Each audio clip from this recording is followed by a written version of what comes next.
आज हम बात करते हैं प्रॉब्लम सॉल्विंग, ठीक है, मोल कंसेप्ट के। तो देखो इसमें सबसे पहला क्वेश्चन क्या कर रहा है कि कैलकुलेट नंबर ऑफ न्यूट्रॉन, ठीक है, calculate number of neutron present in 12 into 10⁻25 atom of oxygen, ठीक है। अच्छा, और Na इक्वल टू 6 इंटू 10⁻23 इसने दे रखा है। तो सबसे पहली बात, तो अगर ऑक्सीजन एटम दे रखा है, इसका एटॉमिक नंबर 17 है और इसका मास नंबर 17 है, तो इसका मतलब कि इसमें जो नंबर ऑफ न्यूट्रॉन होंगे, ठीक है, नंबर ऑफ न्यूट्रॉन्स, ठीक है, तो नंबर ऑफ न्यूट्रॉन्स कितने होते हैं, वो होते हैं A माइनस जेड, ठीक है। तो यहाँ से नंबर ऑफ न्यूट्रॉन मेरे पास कितने आ जाएंगे, 17 माइनस 8, तो ये नंबर ऑफ न्यूट्रॉन कितने आ गए, 9, ठीक है। अब आप देखो, तो 9 न्यूट्रॉन प्रेजेंट है 1 एटम, ठीक है। ऑक्सीजन के एक एटम में कितने न्यूट्रॉन प्रेजेंट है, 9। ये कितने एटम की बात कर रहा है, ये बात कर रहा है 12 इंटू 10⁻25 एटम्स की, ठीक है। तो अगर आपको ये पूछ रहा है 12 इंटू 10⁻25 एटम में कितने होंगे, ठीक है, तो कितना हो जाएगा ये 12 इंटू 10⁻25 और इंटू कितना आप कर दो 9, ठीक है। अच्छा, इस 6 को अगर आप 6 इंटू 2 लिख दो, ठीक है, और 10⁻25 को 23 इंटू 10⁻2 लिख दो, तो यहाँ से 6 इंटू 10⁻23 आपको एवोगैड्रो नंबर दिखने लगेगा। तो ये कितना आ जाएगा 1800 और इंटू Na, ठीक है। तो मतलब आपका राइट ऑप्शन क्या, ऑप्शन नंबर सी। अब बात करते हैं एग्जाम्पल नंबर 2 की। तो ये क्या कह रहा है कि एक सैंपल है, ठीक है, एक सैंपल है सोडियम का, जिसमें सोडियम का मास कितना है 46 ग्राम। तो अगर हम बात करें मोल्स ऑफ सोडियम कितने होंगे, तो हम कहेंगे मोल्स ऑफ सोडियम होंगे 43, it is the given mass, and the molar mass of the sodium is 23, तो नंबर ऑफ मोल्स कितने हो जाएंगे 2, ठीक है। अच्छा, फिर आगे क्या कर रहा है, कह रहा है कि what is the mass of the same number of calcium atom, calcium atom, ठीक है, as sodium atom present in a given sample. तो मोल्स आपने निकाल दिया सोडियम का ये, ठीक है। तो अगर इस गिवन सैंपल में अगर मैं नंबर ऑफ, ठीक है, अगर मैं नंबर ऑफ सोडियम एटम की बात करूं, ठीक है, नंबर ऑफ सोडियम एटम, तो नंबर ऑफ सोडियम एटम कितने होंगे 2 इंटू Na, ठीक है। और यही किसके बराबर है, यही बराबर है नंबर ऑफ कैल्शियम एटम के, ठीक है, नंबर ऑफ कैल्शियम एटम्स के।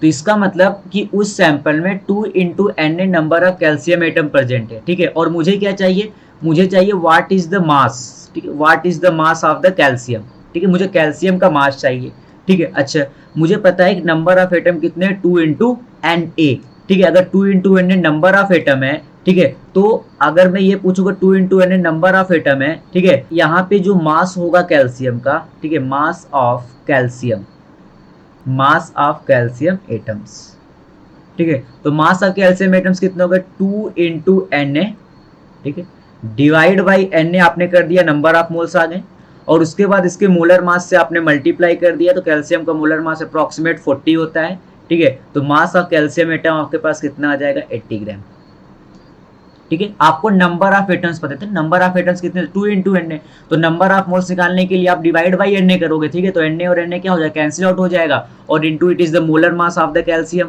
ठीक है, मोलर मास है किसका, कैल्शियम का, ठीक है। तो नंबर ऑफ मोल्स में मोलर मास से डिवाइड कर दोगे तो आपके पास क्या मिल जाएगा, मास ऑफ कैल्शियम एटम। तो राइट ऑप्शन क्या, ऑप्शन नंबर डी, ठीक है। अब देखो नेक्स्ट एग्जांपल क्या कर रहा है कि uh aspirin has a formula C9H10O4, ठीक है। तो मॉलिक्यूलर फार्मूला दे रखा है C9H8O4, ठीक है। How many atom of oxygen are there in the tablet, ठीक है, टैबलेट विंग 360 मिलीग्राम।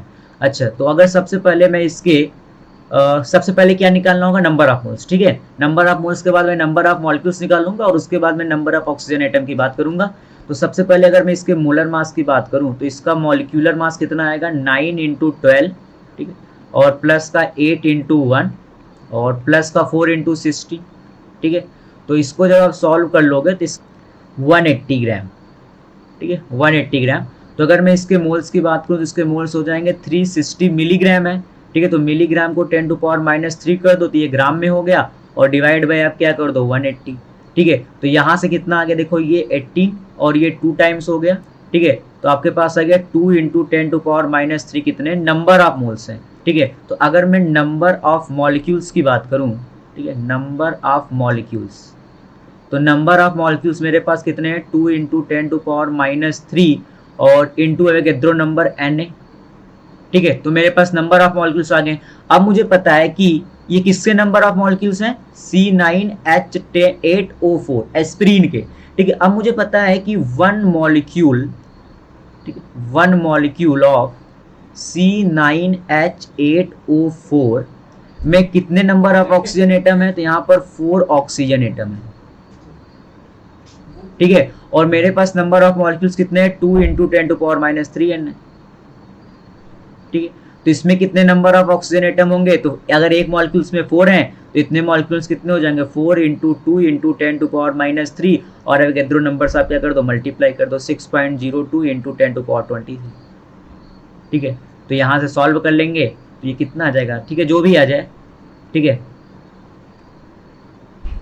अब बात करते हैं नेक्स्ट एग्जांपल की। तो ये क्या बोल रहा है कि अ सैंपल है अमोनिया फॉस्फेट का, उसका आपको मॉलिक्यूलर फॉर्मूला दे रखा है, क्या दे रखा है, NH4 3O4 PO4, it is the ammonium phosphate, कह रहा है contain 6 mole of hydrogen atom, the number of moles of oxygen atom in the sample. अगर मैं इस कंपाउंड के 1 मोल की बात करूं, ठीक है, 1 mole of NH4 thrice PO4 contains, ठीक है। अगर आप देखो तो इसमें अभी कितने, अभी इसमें 12 मोल है हाइड्रोजन एटम के ना, 1 मोल में 12 मोल है हाइड्रोजन एटम के, 12 मोल किसके हैं, हाइड्रोजन एटम के, ठीक है। जब 12 मोल हाइड्रोजन एटम के थे, ठीक है, उस समय ऑक्सीजन के मोल कितने थे, मैं कहूंगा 4 मोल ऑक्सीजन एटम था, ठीक है, 4 मोल कितना था, ऑक्सीजन एटम था, ठीक है, 1 मोल में। जब अगर हम 1 मोल NH3PO4 की बात करें तो इसमें मेरे पास 12 मोल हाइड्रोजन के एटम थे और 4 मोल किसके थे, 4 मोल ऑक्सीजन के एटम थे, ठीक है। अब अगर मेरे पास 6 मोल हाइड्रोजन एटम बचे, कितने, जब वो बात कर रहा है कि जब ये 6 मोल हाइड्रोजन एटम रखेगा, ठीक है, जब ये 6 मोल हाइड्रोजन एटम रखेगा तो उसमें नंबर ऑफ ऑक्सीजन एटम भी तो हाफ हो जाएंगे ना, 2 मोल ऑक्सीजन एटम होगा, ठीक है।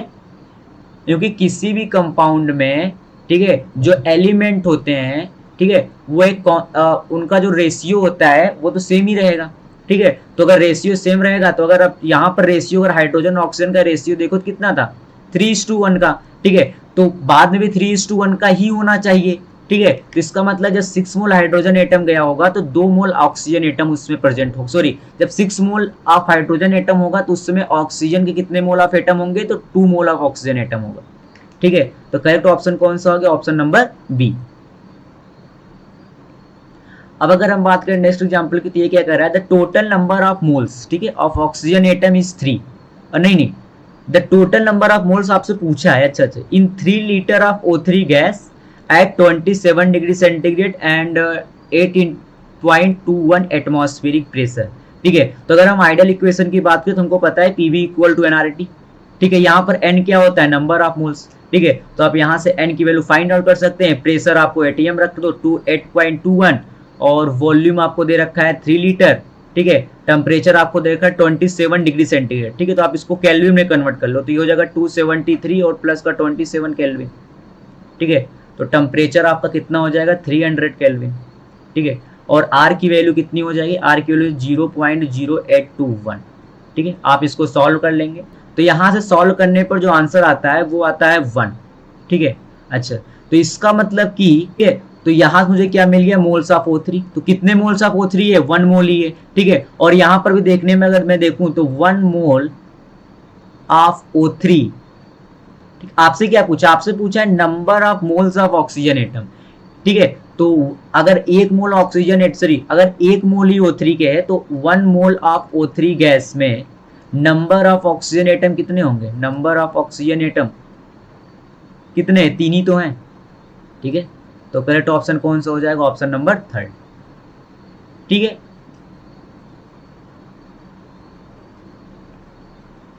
उसके बाद अगर हम बात करें नेक्स्ट एग्जांपल की, तो ये क्या बोल रहा है, which of the following contains the largest mass of hydrogen atoms, ठीक है, largest mass of hydrogen atom, ठीक है। देखो आप नंबर ऑफ मोल्स निकाल लो, जिसमें सबसे ज्यादा नंबर ऑफ मोल्स होंगे हाइड्रोजन एटम के उसमें उसका मास भी सबसे ज्यादा होगा। तो अगर आप इसमें देखो, ठीक है, अगर 5 मोल ऑफ C2H2O4 है, ठीक है, तो 1 मोल, ठीक है, 1 मोल ऑफ C2H2O4, अगर 1 मोल C2H2O4 की बात करोगे तो इसमें कितने हाइड्रोजन एटम है, 2 मोल हाइड्रोजन एटम है, ठीक है, 2 मोल हाइड्रोजन एटम है, ठीक है। और अगर आप 5 मोल C2H2O4 की बात करोगे तो आपके पास कितने 10 मोल हाइड्रोजन एटम है, ठीक है, 10 मोल हाइड्रोजन एटम, ठीक है। तो अब आप देख लो, इसमें आपके पास 10 मोल हाइड्रोजन एटम है, इसमें कितना है, 1 मोल में 8 है, तो 1.1 मोल में आपके पास 8.8 मोल हाइड्रोजन एटम आ जाएंगे, ठीक है। इसमें अगर बात करें तो 1 मोल में 4 है, तो 4 मोल में आ जाएंगे 16, ठीक है, मोल ऑफ हाइड्रोजन एटम। और 1 मोल में 8 है, तो 1.5 में कितने आ जाएंगे, 1.5 में आपके पास आ जाएंगे 12। तो सबसे ज्यादा किसमें है, डी, तो D is the right option, ठीक है। अच्छा देखो नेक्स्ट एग्जांपल क्या, which has the minimum number, अच्छा मिनिमम एटम ऑफ ऑक्सीजन, ठीक है। तो फिर से वही है कि आपको क्या निकालने पड़ेंगे, नंबर ऑफ मोल्स निकालने पड़ेंगे, ठीक है, आपको क्या निकालने पड़ेंगे, नंबर ऑफ मोल्स निकालने पड़ेंगे, ठीक है। तो आप सबको फाइंड आउट करना पड़ेगा, ठीक है। सबसे पहले आप क्या निकालोगे, नंबर ऑफ मोल्स, ठीक है। अगर आपने नंबर ऑफ मोल्स निकाल लिए, ठीक है, जैसे मैं इसी एग्जांपल की बात कर लेता हूं, जैसे मैं बात करता हूं ऑप्शन नंबर डी की, ठीक है। तो डी में मुझे नंबर ऑफ मॉलिक्यूल्स दे रखे हैं इतना ऑफ CO2, तो अगर मैं इसमें मोल्स ऑफ CO2 की बात करूं तो मोल्स ऑफ CO2 कितने आएंगे, मोल्स ऑफ CO2 आएंगे 12.044 इंटू 10 टू पावर 22 और divide by Avogadro number 6.02 into 10 to power 23, ठीक है। तो अगर यहाँ से इसको सॉल्व कर लोगे तो यहाँ से नंबर ऑफ मोल्स आपके पास आ जाते हैं 0.2, ठीक है। अब अगर आप यहाँ पर देखोगे, ठीक है, तो 1 मोल ऑफ, ठीक है, 1 मोल ऑफ CO2 मॉलिक्यूल्स, ठीक है, 1 मोल ऑफ CO2 मॉलिक्यूल्स में आपके पास 2 मोल किसके हैं, हाइड्रोजन एटम के, ठीक है, 2 मोल सॉरी ऑक्सीजन एटम है, ठीक है। तो अगर मैं 0.2 मोल ऑफ CO2 मॉलिक्यूल्स की बात करूंगा तो इसमें आपके पास कितने हैं, 0.4 मोल है किसके, हाइड्रोजन एटम के। आपको क्या चाहिए, नंबर ऑफ ऑक्सीजन एटम ना, तो अगर मैं बात करूं नंबर ऑफ ऑक्सीजन एटम, तो नंबर ऑफ ऑक्सीजन एटम कितने हो जाएंगे, आप एन से क्या कर दो, मल्टीप्लाई कर दो, तो इतने आपके पास क्या हो जाएंगे, नंबर ऑफ ऑक्सीजन एटम, ठीक है। उसी प्रकार आप सब में फाइंड आउट कर सकते हो, ठीक है, ठीक है। तो हर एक में नंबर ऑफ मोल्स निकालो, इसमें तो आपको नंबर ऑफ मोल्स उसने दे ही रखा है, ठीक है। तो अगर आप इसमें देखोगे तो 1 मोल में 5 mole of hydrogen atom present है, तो 0.1 में इसमें कितना प्रेजेंट होगा, 0.5 मोल hydrogen atom, mole of hydrogen atom, ठीक है। तो अगर मैं इसमें number of sorry oxygen atom, अगर इसमें नंबर ऑफ ऑक्सीजन एटम की बात करोगे तो वो कितना हो जाएगा, 0.5 इंटू Na, ठीक है। उसी प्रकार आप सी और डी में भी फाइंड आउट कर सकते हो, ठीक है। और जिसमें सबसे minimum number of oxygen atom होगा वो आपका क्या होगा, आंसर होगा। और इसमें जो ऑप्शन नंबर है वो option number D is the right option, ठीक है। अच्छा ठीक है, नेक्स्ट एग्जांपल क्या बोल रहा है कि rearrange 1 to 4 of the following in order of the increasing masses, ठीक है, इंक्रीजिंग मासेस।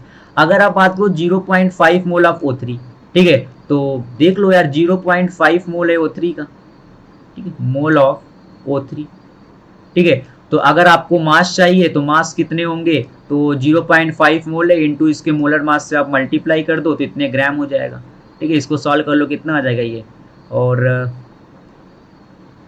24 ग्राम, ठीक है। उसी प्रकार अगर ऑप्शन नंबर बी देखो तो 0.5 ग्राम की ये बात कर रहा है, ठीक है, 0.5 ग्राम एटम ऑफ ऑक्सीजन, ठीक है। तो 0.5 ग्राम एटम ऑफ ऑक्सीजन में आपके पास कितना हो जाएगा, 0.5 और इंटू 16, ठीक है, इतने ग्राम हो जाएगा। तो ये कितना हो जाएगा आपके पास, अगर मैं ऑप्शन नंबर बी की बात करूँ तो ये हो जाएगा आपके पास 8 ग्राम, ठीक है। अगर आप ऑप्शन नंबर सी की बात करो, सबसे पहले आपको क्या निकालना पड़ेगा, नंबर ऑफ मोल्स। तो नंबर ऑफ मोल्स निकालोगे तो 011 इंटू 10 टू पावर 23 और डिवाइड में आएगा 6.022 इंटू 10 टू पावर 23। तो ये और ये कैंसिल आउट हो जाएंगे, ये कितना आ जाएगा 1/2 मतलब 0.5 तो मोल्स आ गए, और इंटू क्या कर दो आप 32 तो इतना ग्राम हो जाएगा, ठीक है। तो अगर इसको मल्टीप्लाई करोगे तो ये 10 और ये 16, तो यहाँ से कितना आ जाएगा 16 ग्राम, ठीक है। उसी प्रकार ऑप्शन नंबर डी देखो, तो ऑप्शन नंबर डी में सबसे पहले आप क्या निकालोगे, मोल्स ऑफ CO2, तो मोल्स ऑफ CO2 आपके पास हो जाएंगे 5.6, ठीक है, डिवाइड बाई 22.4, ठीक है। और इसमें आप किसके मल्टीप्लाई कर दो, molar mass of the CO2, तो molar mass of the CO2 कितना होता है 44, ठीक है, आप इसको सॉल्व कर लेंगे तो यहाँ से आ जाता है आपके पास 11 ग्राम, ठीक है, मास, मोलर मास। ठीक है, तो आप रीअरेंज कर लो, सबसे ज़्यादा कहाँ है, ऑप्शन नंबर ए में, तो ये तो आउट हो गए। ठीक है, फिर किस में सबसे ज़्यादा है, ऑप्शन नंबर 3, तो सबसे ज़्यादा 1 में, फिर 3 में, फिर 4 में और फिर 2 में। ठीक है, तो option number A is the right option. ठीक है, अब अगर हम बात करते हैं नेक्स्ट एग्जांपल की, तो ये क्या बोल रहा है कि the number of hydrogen atom, ठीक है, present in 25.6 gram of sucrose which has a molar mass इतना। अच्छा, आपको इसका मोलर मास दे रखा है तो फाइंड आउट नहीं करना, आप तो सीधे एक काम करो, इसके मोल्स निकाल लो। ठीक है, C12H22 और O11 का नंबर ऑफ मोल्स निकाल लो, तो आपको the number of hydrogen atom present is, ठीक है, तो गिवन मास है 25.6 और इसका मोलर मास आपको दे रखा है 342.3। ठीक है, जब आप इसको सॉल्व करोगे आपके पास नंबर ऑफ मोल्स आ जाते हैं 0.0747। ठीक है, ये आपके पास नंबर ऑफ मोल्स आ जाएंगे, ये तो नंबर ऑफ मोल्स निकले, एक काम करो नंबर ऑफ मॉलिक्यूल्स निकाल ही लो। ठीक है, तो अगर मैं number of molecules of C12H12 और O11 की बात करूं, नंबर ऑफ मोल्स कितने आ जाएंगे, तो 0.0747 इंटू N। ठीक है, अगर मैं मोल्स में भी करता तो वही करना पड़ता ना, अगर मैं यहाँ पर ये देखो, पहले इससे कर लेते हैं, तो मेरे पास इतने नंबर ऑफ मॉलिक्यूल्स आ गए। अब मुझे पता है कि वन मॉलिक्यूल्स ऑफ C12H22O11 में नंबर ऑफ हाइड्रोजन एटम है 22। ठीक है, तो आपके पास कितने नंबर ऑफ मॉलिक्यूल्स हैं, 0.0747 N है। ठीक है, तो इतने में अगर मैं नंबर ऑफ हाइड्रोजन एटम पूछूं तो आपके पास आ जाएंगे 22 इंटू 0.0747 इंटू N। ठीक है, और जो मैं पहले जा रहा था, अगर आप नंबर ऑफ मोल से जाते तो वहां भी कोई दिक्कत नहीं है। ठीक है, अगर मैं बात करूं कि 1 मोल, ठीक है, 1 मोल ऑफ C12H22O11, ठीक है, अगर मैं 1 मोल ऑफ इस मॉलिक्यूल्स की बात करूं तो इसमें आपके पास कितने 12 मोल ऑफ हाइड्रोजन एटम है। ठीक, मोल ऑफ हाइड्रोजन, यहां पर आपके पास 22 हाइड्रोजन एटम थे। ठीक है, लेकिन जब आप मोल से बात करोगे तो आपके पास आएंगे 22 मोल ऑफ हाइड्रोजन एटम। ठीक है, और आपके पास नंबर ऑफ मोल्स कितने थे, तो आप कहते 0.0747, तो इतने में आपके पास कितने होते हैं, तो आप कहते हैं 0.0747 into 22 mole of hydrogen atom. ठीक है, आपको क्या चाहिए था, नंबर ऑफ ऑक्सीजन एटम। ठीक है, तो आपको यहां पर एट द एंड आके क्या करना पड़ता, ठीक है, मोल्स को एटम में कन्वर्ट करने के लिए आपको क्या करना पड़ता, इंटू एन से मल्टीप्लाई करना ही पड़ता। ठीक है, तो आपके पास इतने नंबर ऑफ हाइड्रोजन एटम आ जाते हैं। तो या तो आप पहले कर लो नंबर ऑफ मॉलिक्यूल्स निकाल के, या फिर आप बाद में कर लो, वो आपके ऊपर डिपेंड करता है। ठीक है, अब बात करते हैं नेक्स्ट एग्जांपल की। देखो ये क्या बोल रहा है कि caffeine has a molecular weight of 194। ठीक है, if it's content 28.9% by mass of nitrogen. आपके कैफीन में क्या है, 28.9% क्या है, बाई मास ऑफ नाइट्रोजन है। ठीक है, तो आपसे क्या पूछ रहा है, number of atom of nitrogen in 1 molecule of caffeine. तो अगर मैं बोल रहा हूं कि इन 1 molecule of, in 1 molecule of caffeine, ठीक है, अगर कैफीन के एक मॉलिक्यूल में मैं ये ले रहा हूं कि x number of nitrogen atom है। ठीक है, x नंबर ऑफ आपके पास क्या है, नाइट्रोजन एटम है। तो अगर आपको वेट अपॉन वेट परसेंट उसने आपको दे रखा है, कितना दे रखा है, 28.9%। ठीक है, तो इसका मतलब 28.9 वेट अपॉन वेट परसेंट किसके बराबर होता है, तो मॉलिक्यूलर वेट ऑफ सॉल्यूट। तो अगर x number of nitrogen atom हमने लिए हैं तो x into weight of the nitrogen atom वो कितना होता है, 14, और डिवाइड बाई आपके पास क्या आ जाएगा, वेट ऑफ द कंपाउंड, वो उसने आपको दे रखा है कितना, 194, और इंटू से यहाँ आप क्या कर दो, 100। ठीक है, आप यहाँ सॉल्व कर लोगे तो यहाँ से जो x की वैल्यू आ जाती है वो कितनी आ जाती है, 4। ठीक है, इसका मतलब the right option is option number A. ठीक है, तो बात करते हैं नेक्स्ट क्वेश्चन की। देखो ये क्या बोल रहा है, कह रहा है कि द डेंसिटी ऑफ वाटर। ठीक है, डेंसिटी ऑफ वाटर मुझे दे रखी है, कितना डेंसिटी दे रखा है, 1 ग्राम पर ml। ठीक है, अच्छा उसके बाद क्या कर रहा है कि व्हाट इज द वॉल्यूम, ठीक, what is the volume occupied by 1 molecules of water. तो मुझे क्या पता है, मुझे पता है डेंसिटी इक्वल टू क्या होता है, तो डेंसिटी इक्वल टू होता है मास अपॉन वॉल्यूम। ठीक है, अच्छा मुझसे पूछ क्या रहा है, वॉल्यूम। ठीक है, और डेंसिटी दे रखा है। ठीक है, अच्छा मास निकालने के लिए यहां पर दे रखा है कि 1 मॉलिक्यूल ऑफ वाटर। ठीक है, 1 मॉलिक्यूल ऑफ वाटर। तो अगर मैं बात करूं mass of 1 molecule of water, ठीक है, mass of 1 molecule of water, तो 1 मॉलिक्यूल ऑफ वाटर का मास कितना होता है 18 AMU। ठीक है, अगर हम इसको ग्राम में कन्वर्ट करें तो 18 इंटू 1.67 इंटू 10 टू पावर -24 ग्राम। ठीक है, अब मेरे पास मास आ गया, पूछ क्या रहा है वॉल्यूम, तो बस वॉल्यूम इक्वल टू कितना हो जाएगा मास 18 इंटू 1.67 इंटू 10 टू पावर -24 ग्राम। ठीक है, और डिवाइड बाई कितना हो जाएगा, वॉल्यूम आपको दे रखा है, सॉरी डेंसिटी दे रखा है 1 ग्राम पर ml। ठीक है, तो बस इसको सॉल्व कर लो तो यहाँ से कितना आ जाएगा 2.88 इंटू 10 टू पावर -23 ml। अब देखो बात करते हैं नेक्स्ट एग्जांपल की। देखो ये क्या बोल रहा है कि डेंसिटी ऑफ ड्राई एयर। ठीक है, आपके पास क्या है, ड्राई एयर है, आपको ड्राई एयर दे रखा है और ये कह रहा है कंटेनिंग ओनली N2 और O2। ठीक है, आपके ड्राई एयर में क्या है, आपके ड्राई एयर में एक तो है N2, ठीक है, और एक क्या है O2 है। ठीक है, उसके बाद आपको इस ड्राई एयर की डेंसिटी दे रखी है कितना 1.15 ग्राम पर लीटर। फिर आपको इसका प्रेशर दे रखा है, वो कितना दे रखा है 740 mm। ठीक है, अगर मैं इसको ATM में कन्वर्ट कर दूं तो ये हो जाएगा 740 और डिवाइड बाई 760। ठीक है, तो ये कितना हो जाएगा इतना ATM। ठीक है, ये कितना है 760। फिर आपको इसने टेम्परेचर दे रखा है, टेम्परेचर कितना दे रखा है 300 केल्विन।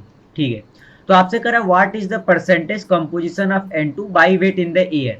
ठीक है, तो सबसे पहले अगर हम बात करें कि मास ऑफ ड्राई एयर कितना होगा। ठीक है, mass of dry air, mass of dry air, तो मास ऑफ ड्राई एयर अगर मैं निकालना चाहूं तो by using the equation PM equal to DRT आप यहां से mass of the dry air निकाल सकते हो, जो कितना होगा, डेंसिटी आपको 1.15 दे रखा है।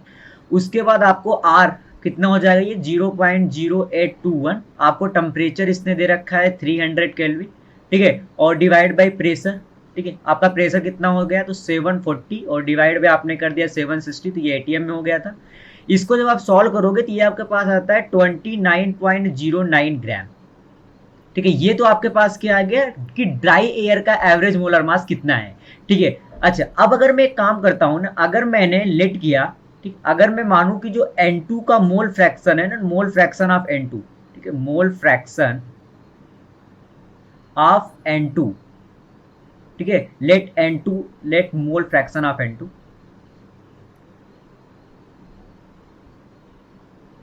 ठीक है, अगर N2 का मोल फ्रैक्शन जो है इन ड्राई एयर,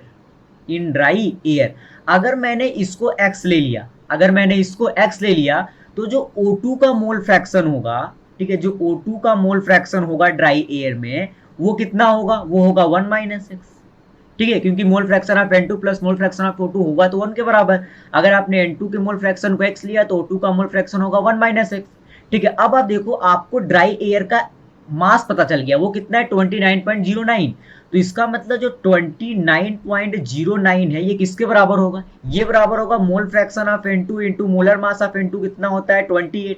ठीक है, plus mole fraction of O2 into molar mass of O2 वो कितना होता है 32। यहां से जब आप सॉल्व करोगे तो x की वैल्यू आपके पास आ जाती है 0.7275। कितना आता है 0.7275। ठीक है, अब आप यहां से देखो, अगर मैं बात करूं मास परसेंटेज ऑफ N2, ठीक है, मास परसेंटेज ऑफ N2, तो जो N2 का मास परसेंटेज होगा ना, मास परसेंटेज ऑफ N2 वो किसके बराबर होगा, वो बराबर होगा मोल परसेंटेज ऑफ N2 के। ठीक है, और N2 आपके बराबर होगा मोलर मास ऑफ N2। ठीक है, मोलर मास ऑफ N2 और डिवाइड बाय आप क्या कर दो average molar mass of dry air. ठीक है, तो यहां से मास परसेंटेज ऑफ N2 कितना आ जाएगा, ठीक है, मास परसेंटेज ऑफ N2 वो आपके पास आ जाएगा मोल परसेंट ऑफ N2। देखो N2 का आपको क्या पता है मोल फ्रैक्शन, वो कितना है 0.7275, तो मोल परसेंटेज कितना होगा आप इंटू 100 कर दो, तो ये कितना हो जाए आपके पास 72.75। ठीक है, और into molar mass of N2 आपको पता है कितना होता है 28, और डिवाइड बाई ड्राई एयर का एवरेज मोलर मास आपको पता है कितना है 29.09। ठीक है, यहां से आप सॉल्व कर लोगे तो इसकी वैल्यू आ जाती है 70.02%। ठीक है, मतलब right option is option number C. ठीक है, जिसे देखो नेक्स्ट एग्जांपल क्या बोल रहा है, the vapour density of the mixture आपको दे रखा है। ठीक है, NO2 और N2O4 का कोई मिक्सचर है। ठीक है, एक मिक्सचर है जिसमें आपके पास एक तो NO2 है और दूसरा क्या है N2O4। ठीक है, और इस मिक्सचर का मुझे वेपर डेंसिटी दे रखा है 27.6। अगर मुझे वेपर डेंसिटी दे रखा है, मुझे पता है इसका मोलर मास की अगर मैं बात करूं इस मिक्सचर का, तो मोलर मास कितना हो जाएगा 2 टाइम्स ऑफ वेपर डेंसिटी। ठीक है, अच्छा तो अगर मेरे पास मोलर मास आ गया तो आपसे पूछा क्या है, मोल फ्रैक्शन ऑफ N2O4। ठीक है, तो अगर मोल फ्रैक्शन ऑफ N2O4 अगर आपने x ले लिया तो NO2 का हो जाए कितना 1 - x। ठीक है, तो मोलर मास कितना है 2 इंटू वेपर डेंसिटी, वो आपको दे रखा है 27.6। और अगर इसमें केवल NO2 और N2O4 ही प्रेजेंट है तो mole fraction of N2 into molar mass of N2, ठीक है, मोलर मास सॉरी N2O4 इसका होता है 92। ठीक है, और प्लस 1 - x इंटू 46। ठीक है, it is the molar mass of the NO2। ठीक है, तो यहां से मेरे पास x की वैल्यू आ जाती है सॉल्व करने पर 0.2। ठीक है,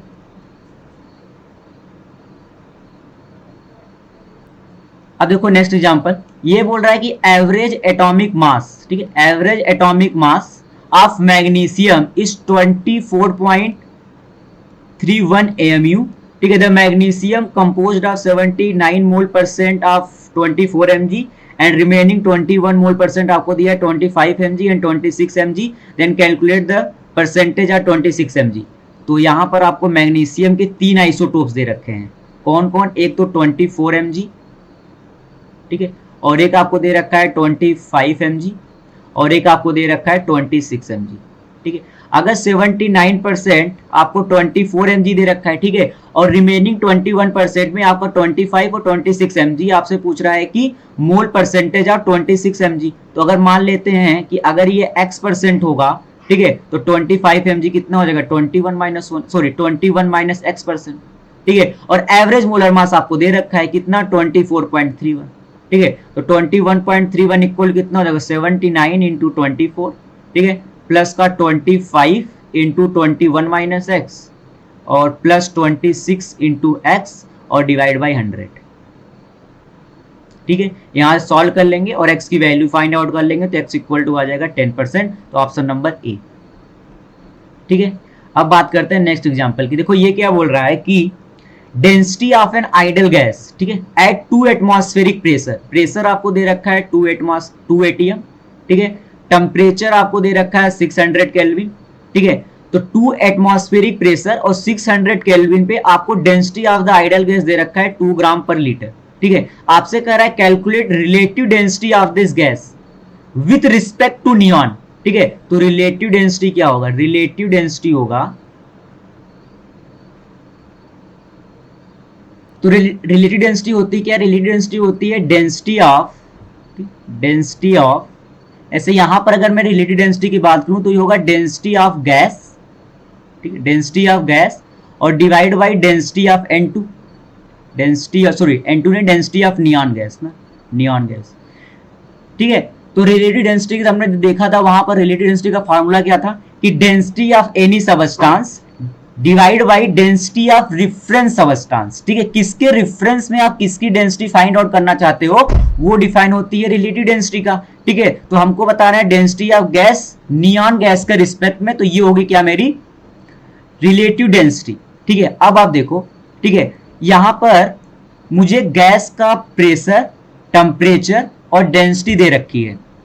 ठीक है, अब अगर मैं बात करूं, अगर Pm इक्वल टू DRT, ठीक, Pm इक्वल टू DRT, आप यहां पर देखो at constant pressure and temperature, at constant pressure and temperature, ठीक है, जो डेंसिटी होती है, जो डेंसिटी होती है it is directly proportional to the molar mass, density is directly proportional to the molar mass. इसका मतलब मैं डेंसिटी ऑफ गैस, ठीक है, और डेंसिटी ऑफ नियॉन के स्थान पे मैं लिख सकता हूं it is the molar mass of the gas.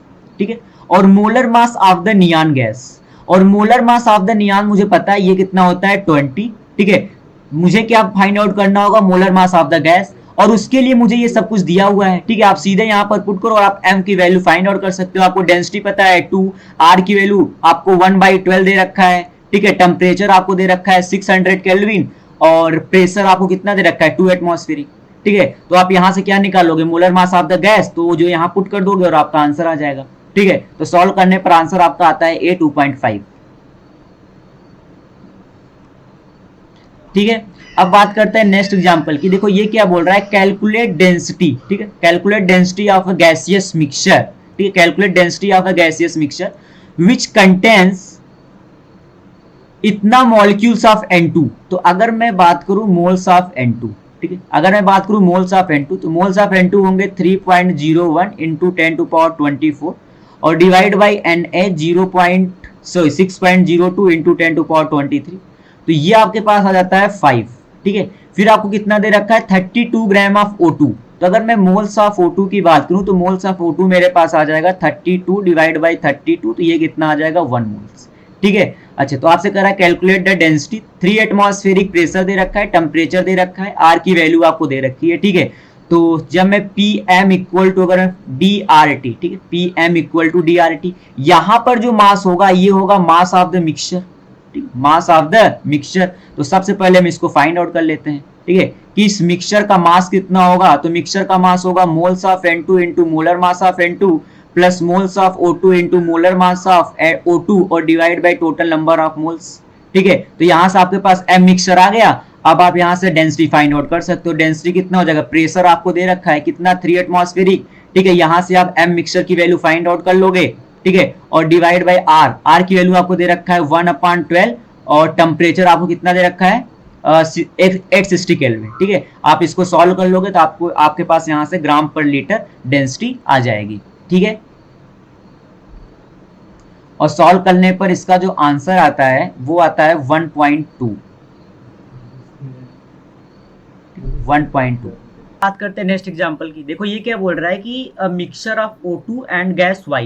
आपके पास क्या एक मिक्सचर है, ठीक है। आपके मिक्सचर में क्या क्या प्रेजेंट है, एक तो प्रेजेंट है आपके पास O2 और एक प्रेजेंट है कोई गैस Y, ठीक है। और इसका आपको देखो मोलर वेट आपको दे रखा है कितना, वो आपको दे रखा है 80, ठीक है। फिर यह कह रहा है कि उनके जो मोल का रेशियो है, ठीक है, उनके मोल का रेशियो आपको दे रखा है A:B, ठीक है, वो क्या है, इनके मोल का रेशियो है। फिर कह रहा है कि has a mean molecular wait, आपको कितना दे रखा है 40। तो मीन मॉलिक्यूलर वेट आपको 40 दे रखा है, ठीक है। तो कह रहा है कि what would be mean molecular weight if the gases are mixed in the ratio of B:A under the identical condition, gases are not reacting, ठीक है। तो मैं ये मानता हूं कि लेट मोल फ्रैक्शन, ठीक है, मैं मोल फ्रैक्शन से अगर क्वेश्चन डील करूं तो अगर मैं मानूं कि late mole fraction of O2, ठीक है, इन मिक्सचर, अगर मिक्सचर में O2 का जो मोल फ्रैक्शन है अगर वो x है, ठीक है, तो y का जो मोल फ्रैक्शन होगा, ठीक है, y का जो मोल फ्रैक्शन होगा इन मिक्सचर वो कितना होगा, तो वो आप कहोगे वो होगा 1 - x के बराबर, ठीक है। अच्छा, तो वो किसके बराबर होगा, 1 - x के बराबर होगा। और अगर इसका mean molecular weight of the mixture आपको 40 दे रखा है तो मैं ये भी लिख सकता हूं कि जो 40 होगा वो बराबर होगा x इंटू 32 और प्लस का 1 - x और इंटू 80 के, ठीक है। तो यहां से x की वैल्यू आ जाती है 5/6, कितनी आ जाती है 5/6। अब आप देखो आपको O2 और Y के जो मोल का रेशियो था वो दे रखा था 1:B। हमने इनके मोल फ्रैक्शन का रेशियो फाइंड आउट कर लिया, ठीक है। अगर ये 5:6 है तो अगर आप इसको 1 - x कर दोगे तो ये आपके पास आ जाएगा 1/6। तो अगर मैं बात करूं 1:B का, ये आपको पास मोल फ्रैक्शन का जो रेशियो होगा वो कितना, देखो जब हम मोल फ्रैक्शन लिखते हैं तो मोल फ्रैक्शन क्या होता है, मोल फ्रैक्शन होता है, अगर मैं मोल फ्रैक्शन ऑफ O2 की बात करूंगा तो आप कहोगे ये बराबर होगा मोल्स ऑफ O2, ठीक है, और divide by total number of moles, ठीक है, टोटल नंबर ऑफ मोल्स, ठीक है। तो जब आप इनके मोल्स का रेशियो की बात करोगे कि moles of O2 divide by moles of Y, तो ये बराबर तो होंगे इनके मोल फ्रैक्शन रेशियो के ही, ठीक है। इसका मतलब जो A:B का रेशियो होगा क्या वो 5/6:1/6 ही होगा। अगर आप इसको चेंज कर दो, अगर आप O2 को 1/6 और Y को ले लो 5/6, जो कि ये बोल रहा है, अगर आप इसको B:A ले लो तो उस केस में आपका मीन मॉलिक्यूलर वेट कितना होगा, तो मैं कहूंगा उस केस में जो मेरा मीन मॉलिक्यूलर वेट होगा वो होगा 1/6, इनके ये मोल्स का रेशियो है और यही इनके मोल फ्रैक्शन का भी रेशियो होगा। तो 1/6 और इंटू का आप कर दो 32 और प्लस का 5/6 इंटू आप क्या कर दो 80। तो यहां से आपके पास क्या आ जाएगा, मीन मॉलिक्यूलर वेट, अगर आप उनके रेशियो को क्या कर दो, चेंज कर दो तो, ठीक है। इसको आप सॉल्व कर लेंगे और आपके पास आपका आंसर आ जाएगा। ठीक है। अब देखो नेक्स्ट एग्जांपल ये बोल रहा है कि one of the following combination reciprocal proportional law को फॉलो कर रहा है, ठीक है। तो ये क्या बोलता है, ये बोलता है कि अगर ए बी से कोई एक कंपाउंड बना है, ठीक है, और ए सी, अगर दो कंपाउंड में एक एलिमेंट सेम हो, ठीक है, तो जो दो एलिमेंट डिफरेंट है अगर वो दोनों मिलकर के एक नया कंपाउंड बनाए सी, ठीक है, तो यहां पर जो इनके मोलर मास का रेशियो होगा, ठीक है, और यहां पर जो इनके मोलर मास का रेशियो होगा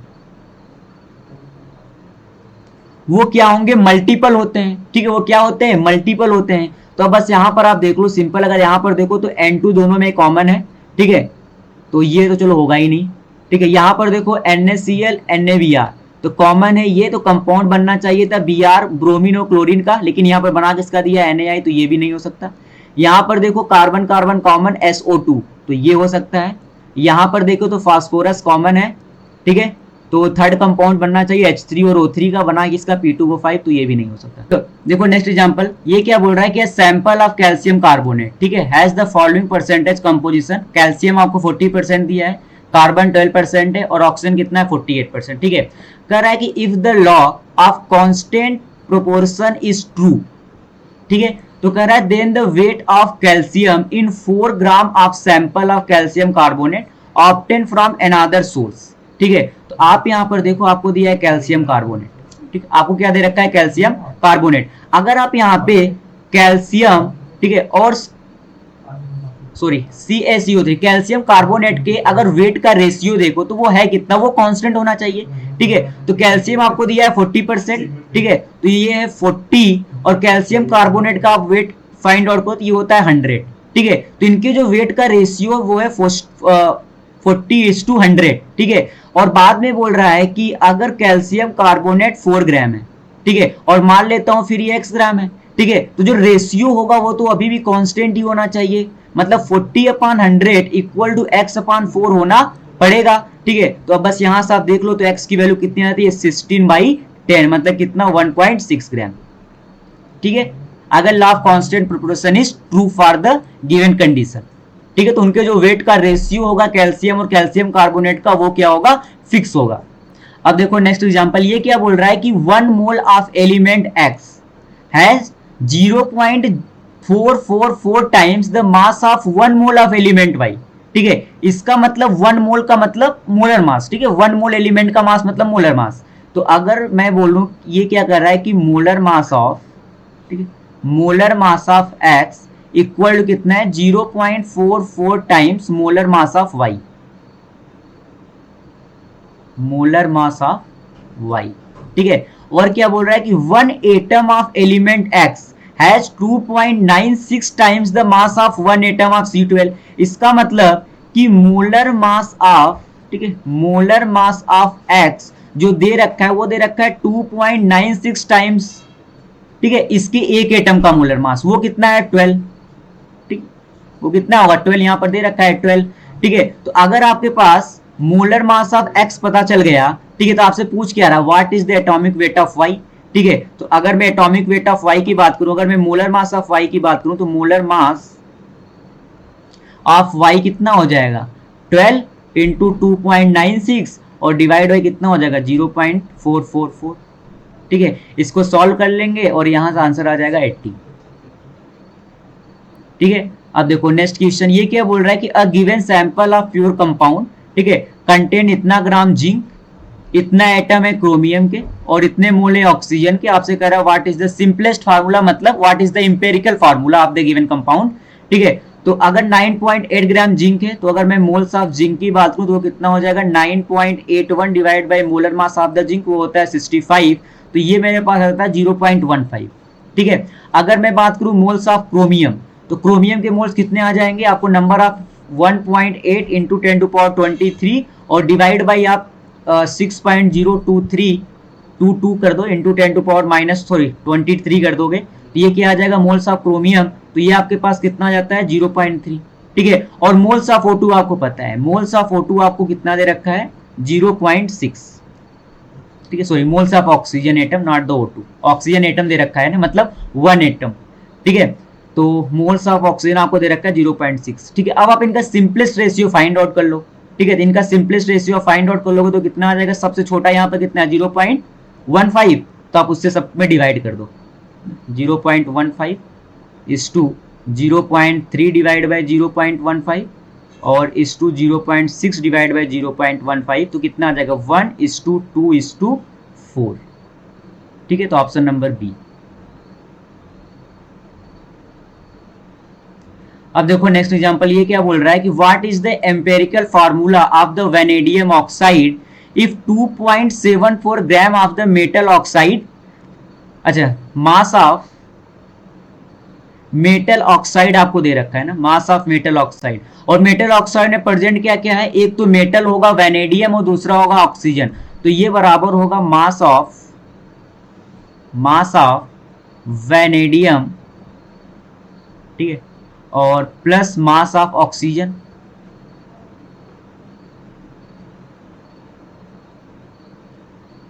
ठीक है, तो आपको एक तो mass of the metal oxide दे रखा है 2.74 ग्राम, मास ऑफ वेनेडियम आपको दे रखा है 1.53, तो आप यहां से क्या निकाल सकते हो, मास ऑफ ऑक्सीजन निकाल सकते हो।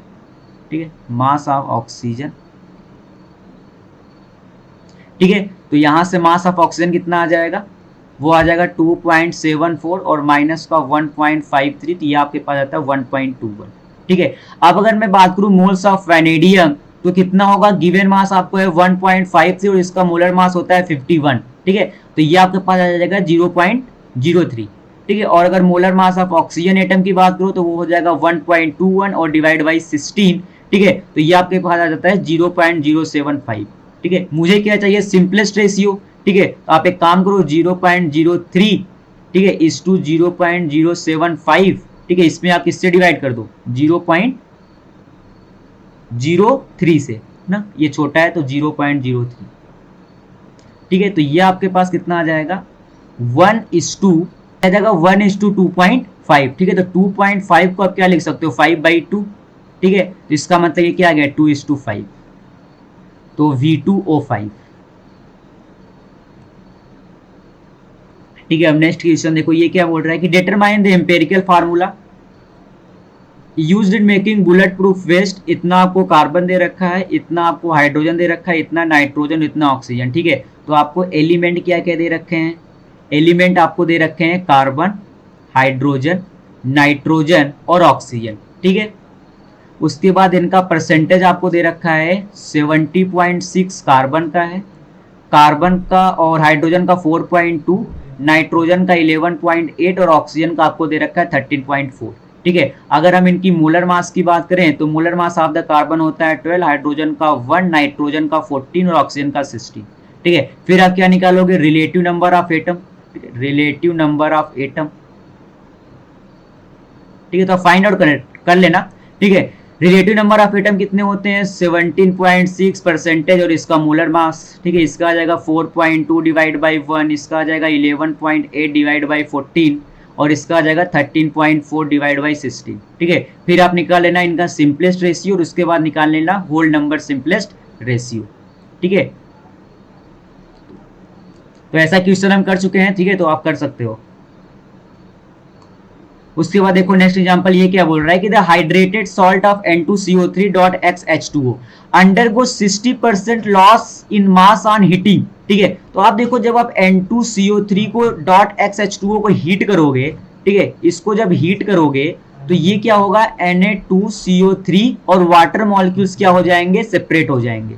इसका मतलब ये जो 73% लॉस हो रहा है ना इस मॉलिक्यूल्स में, वो क्यों हो रहा है, वो हो रहा है due to the water molecules. ठीक है, क्योंकि वाटर मॉलिक्यूल्स यहाँ पर सेपरेट हो गए तो इसका मास 73% लॉस हो गया इसके कंपेयर में।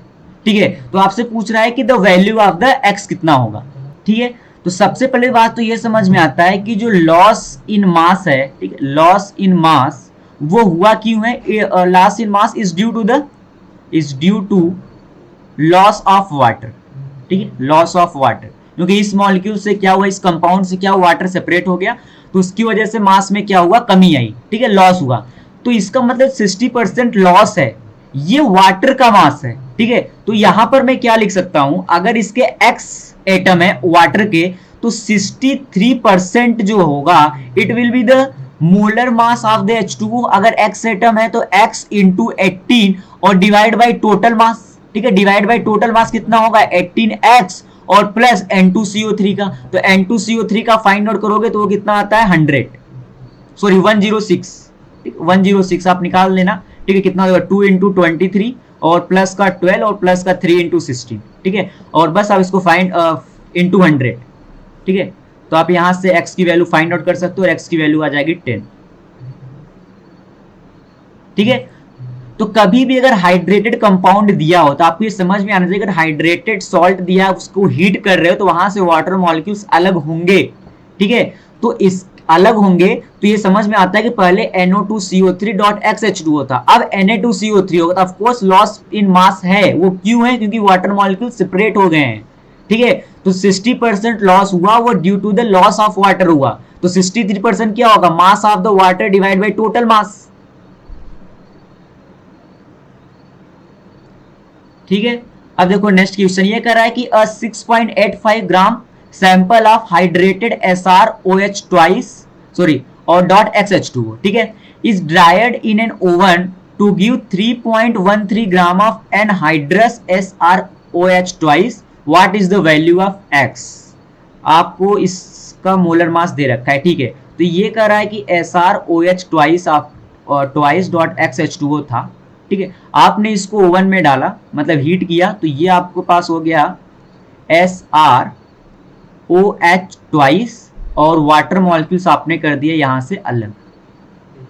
तो कह रहा है कि इनिशियली अगर आप देखो तो इस सैंपल का मास दिया है 6.85 ग्राम, ठीक है, और अच्छा इनिशियली इतना था, और जब आपने इसको ओवन में ड्राई किया तो एनहाइड्रस SrOH ट्वाइस का मास आपको दे रखा है 3.13 ग्राम, इसका मतलब जो इसका मास रहा होगा वो रहा होगा 6.85 माइनस 3.13, ठीक है, तो ये आपके पास आ जाएगा 3.72 ग्राम, ठीक है। आपसे पूछ रहा है what is the value of x, what is the value of x, तो अगर मैं बात करूं परसेंटेज ऑफ वाटर,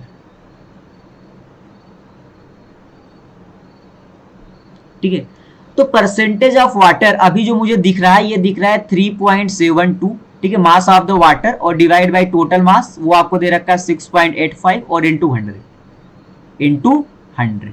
ठीक है। अब आप देखो ये किसके बराबर होगा, अगर यहां पर x एटम है H2O को, तो क्या मैं इसको x into molar mass of the H2O वो कितना होता है 18, ठीक है, और डिवाइड बाई टोटल मास, ठीक है, टोटल मास किसका 18 इंटू एक्स, ठीक है, इस कंपाउंड का जो थियोरेटिकली मैं निकालूंगा, ठीक है, थियोरेटिकली, ये तो एक्सपेरिमेंटल दिया है ना कि इतना ग्राम था, ओवन में आपने ड्राई किया, आपको 3.13 ग्राम ऑफ SrOH ट्वाइस का मिल गया और XH2O का जो मास मिला वो आपको 3.72 ग्राम मिला, तो मैंने कहा कि भाई परसेंटेज ऑफ वाटर इतना होगा जो कि एक्सपेरिमेंटली इसने करा के दिया है, तो जो थियोरेटिकली अगर मैं निकालूं तो थियोरेटिकली कितना होगा, थियोरेटिकली होगा अगर इसके x एटम थे तो परसेंटेज ऑफ वाटर जो होगा मास परसेंटेज वो होगा x into 18 divide by 18 into x plus molar mass of SrOH twice, ठीक है, वो आप फाइंड आउट कर सकते हो, वो कितना हो जाएगा 87.6 और प्लस का कितना 2 हाइड्रोजन है तो 2 इंटू 1 और 2 ऑक्सीजन तो 2 इंटू 16, ठीक है, तो ये आ जाएगा 121। अब आप यहां से क्या इंटू 100, ठीक है, तो अब आप यहां से x की वैल्यू फाइंड आउट कर सकते हो, तो x इक्वल टू जब आप सॉल्व करोगे तो x इक्वल टू यहां से आ जाता है 8, तो ऑप्शन नंबर ए, ठीक है। अब देखो नेक्स्ट एग्जांपल ये क्या बोल रहा है कि अ गैसियस कंपाउंड, ठीक है, is composed of 85.7% by mass of carbon and 14.3% by mass of hydrogen, और कर रहा है कि इट्स डेंसिटी किसका, इस गैसियस कंपाउंड का डेंसिटी आपको दे रखा है 2.28 ग्राम पर लीटर और टेम्परेचर आपको दे रखा है 300 केल्विन और प्रेशर आपको दे रखा है 1 atm, ठीक है, आपसे कह रहा है determine the molecular formula of the compound, ठीक है, तो अगर मैं molar mass of the gaseous compound की बात करूं तो वो कितना होगा Pm इक्वल टू DRT, ठीक है, तो यहां से अगर मैं मोलर मास निकालूं तो कितना होगा डेंसिटी 2.28, ठीक है, R 0.0821 और टेम्परेचर कितना हो जाएगा 300 केल्विन और डिवाइड बाय प्रेशर आपको दे रखा है 1 atm, ठीक है। तो यहां से आपके पास मोलर मास आ जाता है 56.15 gram per mole, it is the molar mass. ठीक है, तो अगर आपको इसके मोलर मास पता है, ठीक है, अगर मोलर मास आपको गैसेस कंपाउंड का पता है, वो आपके पास इतना है, और उस गैसेस कंपाउंड में 85.7% बाई मास कार्बन है, ठीक है, बाई मास कार्बन है, और 14.3% बाई मास आपके पास हाइड्रोजन है। आपको मॉलिक्यूलर फार्मूला बताना है, ठीक है, तो आप इसका एम्पिरिकल फार्मूला फाइंड आउट कर सकते हो। ठीक है, आपके पास दो एलिमेंट है, एक कार्बन है, एक हाइड्रोजन है, इनका परसेंटेज दे रखा है 8.7 और 14.3। ठीक है, आपको इनका मोलर मास पता है 12 और 1, आप रिलेटिव नंबर ऑफ एटम निकाल सकते हो 85.7 डिवाइड बाई 12 और 14.3 डिवाइड बाई 1। ठीक है, तो जब इसको निकालोगे तो ये आपके पास आता है 7.14, यहां आ जाएगा, और यहां कितना आ जाएगा 14.3। ठीक है, तो ये तो आपके पास क्या है, सिंपलेस्ट रेशियो। ठीक है, लेकिन आपको क्या चाहिए, होल नंबर का सिंपलेस्ट रेशियो, ठीक है, simplest ratio of whole number. तो आप क्या करोगे, इसमें 7.14 से डिवाइड कर दो, तो जब 7.14 से आप डिवाइड करोगे तो ये आ जाएगा 1:2, कितना आ जाएगा 1:2 अप्रॉक्स। ठीक है, अप्रॉक्स 1:2 का आ जाएगा। ठीक है, तो इसका मतलब इसका एम्पिरिकल फार्मूला हो गया CH2, कितना हो गया CH2। अगर मुझे एम्पिरिकल फार्मूला पता हो गया तो मुझे पता है कि जो मॉलिक्यूलर फार्मूला होता है वो n times of empirical formula होता है, और जो ये n होता है, n क्या होता है, मास of the compound in molecular formula. ठीक है, तो मुझे पता है मास ऑफ द गैस कंपाउंड कितना है 56.15। ठीक है, और एम्पिरिकल फार्मूला में अगर आप मास की बात करो तो 12 + 1/2। ठीक है, यहां से आपके पास n की वैल्यू फाइंड आउट हो जाएगी। ठीक है, और बस फिर आप क्या निकाल सकते हो, मॉलिक्यूलर फार्मूला फाइंड आउट कर सकते हो। ठीक है, तो जब इसको सॉल्व करोगे तो यहां से n की वैल्यू आ जाती है 4, तो मॉलिक्यूलर फार्मूला कितना आ जाएगा C4H8। ठीक है, तो ऑप्शन नंबर सी।